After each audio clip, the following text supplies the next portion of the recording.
mapagpalang araw sa lahat. Ngayon ay schedule namin for jogging walkathon. Kasama ko yung aking apo, siya ay yung magbabike, ako naman yung magwo-walkathon. Doon kami sa may Marikina jogging range, lalakarin namin ito. Siguro mga half kilometers lang bago kami makarating doon. Tara guys, tunghayan natin.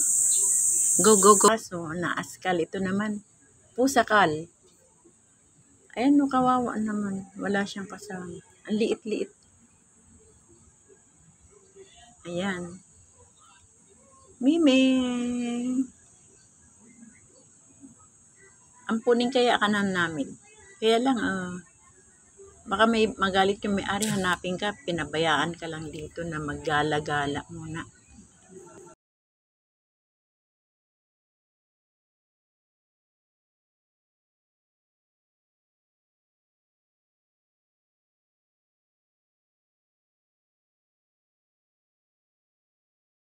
Hindi lang naman, 30 minutes lang yun aming pag-jogging.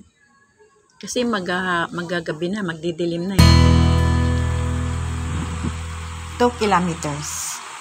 Ayan, salamat guys.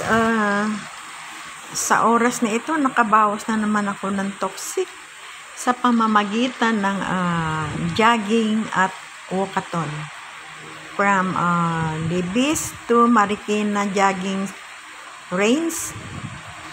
Hala, nandito yung pusa. Inani nung dalawang kuting na nandoon. Iniwan niya. Siguro may nagbit-bit nung dalawang kuting. Iniwan doon sa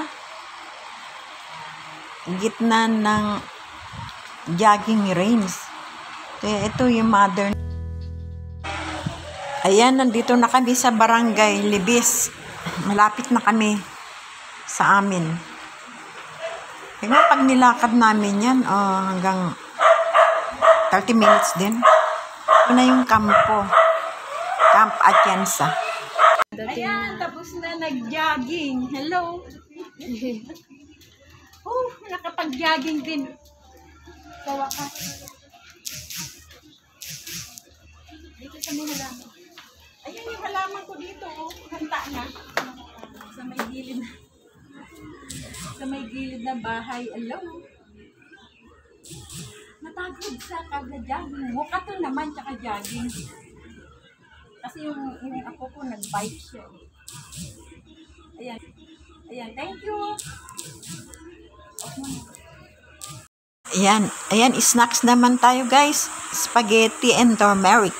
Salamat.